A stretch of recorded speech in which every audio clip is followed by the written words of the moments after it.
और जब दूध अच्छे से बनेगा तो गेहूं का जो दाना है उसका विकास भी होगा और उसके भार में वृद्धि होगी। इस तरीके से जो गेहूं का दूसरा लाभ है वो यह लाभ है कि गेहूं का जो बाली का आकार है वो बढ़ जाएगा, वो अच्छे से बढ़ेगा।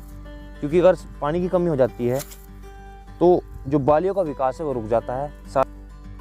नमस्कार किसान भाइयों, कैसे हो आप सभी? आशा करता हूँ आप बहुत अच्छे होंगे। किसान भाइयों, आज हम इस वीडियो में हम बात करने वाले हैं कि जो गेहूं की फसल है उसमें जो बालियाँ निकल रही हैं उस समय हमें क्या क्या सावधानियाँ रखनी हैं और वे सावधानी रखकर किसान भाई कैसे गेहूं से अधिक उत्पादन ले सकते हैं। तो किसान भाइयों, मैं इस वीडियो में डिटेल से आपको बताने वाला हूं कि वे कौन सी सावधानियां जो आपको रखनी है। ऐसी ही जानकारी वाली वीडियो देखने के लिए किसान क्रॉप ज्ञान चैनल को सब्सक्राइब भी करें, बेल आइकन भी दबाएं ताकि आने वाली हर वीडियो का अपडेट पाएं आप सबसे पहले। तो किसान भाइयों, आपसे निवेदन है कि मेरा शुरू से लेकर अंत तक वीडियो को जरूर देखें और इस वीडियो में एक एक बात मैं आपको बड़े अच्छे से बताने वाला हूँ। और ये ज़रूरी है क्योंकि पूरे साल हम फसल को तैयार करते हैं और अंत में एक गलती कर देते हैं या दो गलती कर देते हैं उससे काफ़ी ज़्यादा नुकसान गेहूं की फसल को हो जाता है और इसका प्रभाव गेहूं के उत्पादन पर होता है। तो चलिए हम आपको शुरू से लेकर अंत तक बताएंगे कि कौन कौन सी सावधानी हमें किसान भाइयों जैसे कि मैंने आपको बताया है कि हम गेहूँ की जो फसल है, गेहूँ की फसल में बालियाँ बनते समय क्या सावधानियाँ रखनी है, वे कौन सी सावधानियाँ हैं जो किसान भाइयों को जाननी चाहिए और उन पर विशेष ध्यान भी देना चाहिए। किसान भाइयों, वैसे तो कोई भी फसल हो, अगर उसकी हम बुआई समय से करते हैं और उसकी कटाई तक हमें बहुत सारी विशेष बातों को ध्यान रखना होता है, लेकिन गेहूं एक ऐसी फसल है जिसमें बालियां आते समय अगर किसान भाई सावधानी ना रखे तो वह पूरी साल की जो मेहनत होती है वो बेकार चली जाती है और जो फसल का उत्पादन है वो घट जाता है। तो ऐसी अवस्था में हमें विशेष बात का ध्यान रखना चाहिए।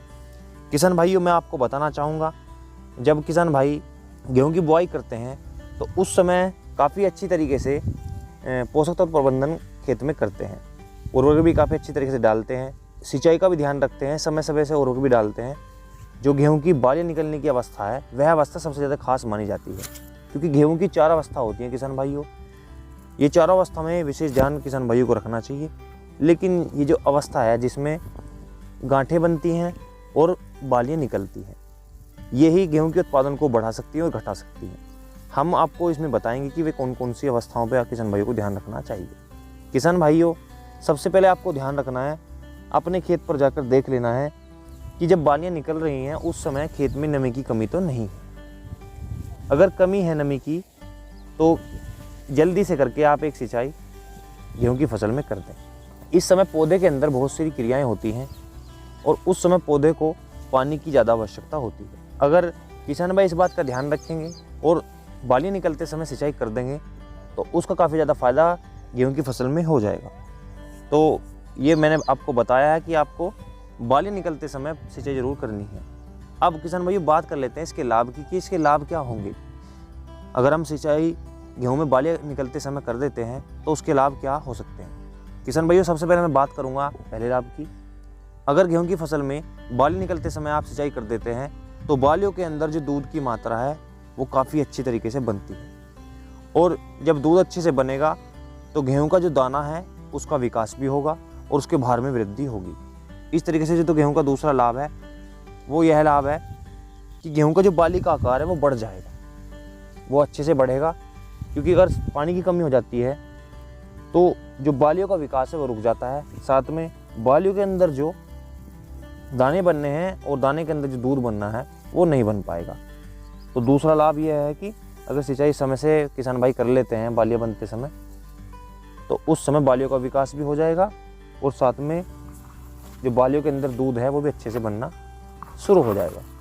तीसरी बात, अगर आपको किसान भाई लग रहा है कि गेहूं में किसी पोषक तत्व की कमी रह गई है तो आप जैसे अगर आप फ्लड इरिगेशन यानी कि तोड़ सिंचाई कर रहे हैं, बाढ़ग्रस्त सिंचाई कर रहे हैं, जैसे नालियाँ होती हैं पानी की उस तरह की सिंचाई कर रहे हैं तो उसमें आप नाइट्रोजन जिसको यूरिया के माध्यम से आप दे सकते हैं उसमें घोलकर डिप करके एक स्टैंड बनाकर पानी के साथ में दे सकते हैं। क्योंकि अगर आप ऊपर से स्प्रे करेंगे तो उसका नुकसान बालियों में हो सकता है और रोग आने की संभावना भी बढ़ जाती है।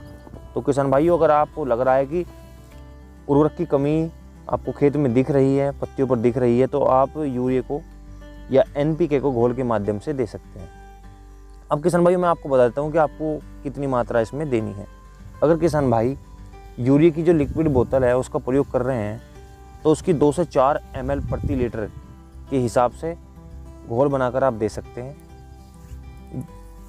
इसके साथ साथ अगर किसान भाई NPK का प्रयोग कर रहे हैं यूरिया को छोड़कर, तो NPK के भी 10 से 15 ग्राम प्रति लीटर के हिसाब से घोल बनाकर मात्रा दे सकते हैं। तो इस तरीके से आपको ये जो उर्वरक मैंने आपको बताए हैं, अगर आपको कमी लग रही है तो किसान भाई उसको उसमें डाल सकते हैं और इनका काफ़ी ज़्यादा फायदा गेहूँ की फसल में हो जाता है।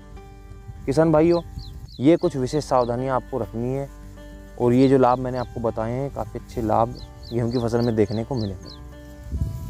अब किसान भाइयों और भी आपको ये देख लेना है कि इस समय जो कीट प्रकोप करता है गेहूँ की बालियों पर वो तो नहीं लगा हुआ है।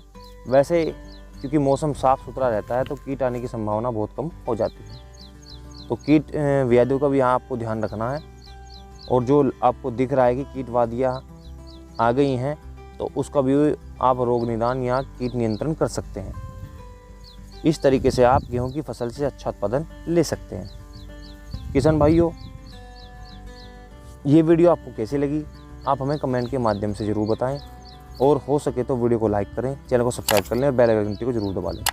किसान भाइयों, फिर आपसे मिलते हैं एक नई वीडियो में। जय जवान जय किसान।